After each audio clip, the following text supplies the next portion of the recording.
সাংবাদিকতার এক উজ্জ্বল নক্ষত্র বাংলা রত্ন খালেদ মহিউদ্দিন।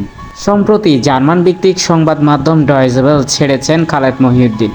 দীর্ঘদিন তিনি ডয়েচে ভেলে বাংলা বিভাগের প্রধানে কর্মরত ছিলেন। এই সময়ে তিনি উপস্থাপনা করেছেন অন্যতম জনপ্রিয় শো খালেদ মহিউদ্দিন জানতে চাই। গত শুক্রবার টক শোটি শেষ পর্ব প্রচারিত হয়েছে। তখন থেকেই তিনি চাকরিটা ছেড়ে দিয়েছেন। গত 4.5 বছর এই শোয়ের 232টি পর্ব শুধু ইউটিউবের আনুষ্ঠানিক চ্যানেলে 16 কোটি 30 লাখ বার প্রদর্শিত হয়েছে।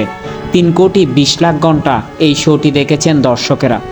বাংলাদেশের পরিচিত সাংবাদিকদের মধ্যে এক উজ্জ্বল দৃষ্টান্ত খালেদ মহিউদ্দিন। একজন সাংবাদিক কেমন নিরপেক্ষ, বস্তুনিষ্ঠ, তথ্যনির্ভর, স্মার্ট হওয়া উচিত তা এনাকে দেখলেই বোঝা যায়। ইনি বিসিএস অ্যাডমিন ক্যাডার ছেড়ে সাংবাদিকতায় ফিরে এসেছিলেন। বাংলাদেশের ইন্ডিপেন্ডেন্ট টেলিভিশন ছেড়ে ডয়েচে ভেলে যোগ দিয়েছিলেন। পরবর্তী গন্তব্য কোথায় সেটি এখনও অজানা। বেশিরভাগ দর্শকদের অভিমত, তিনি যখন প্রশ্ন করেন সেই প্রশ্নটা যেন নিজেই করতেছে অথবা এটা যেন দর্শকদের মনের প্রশ্ন, এমনটা মনে হয়। খালেদ মহিউদ্দিন কোনো দল, কোনো পক্ষ, কাউকে ছাড় দিয়ে কথা বলেন না। তার টক শো অত্যন্ত তথ্যনির্ভর এবং অত্যন্ত জনপ্রিয় ছিল এই কারণেই যে যেখানে জবাবদিহিতা কিছুটা হলেও নিশ্চিত হওয়া যেত। সম্প্রতি ডয়েচে ভেলে ছাড়ার পর এখনও আনুষ্ঠানিক ঘোষণা আসেনি তিনি কোথায় যোগ দিচ্ছেন।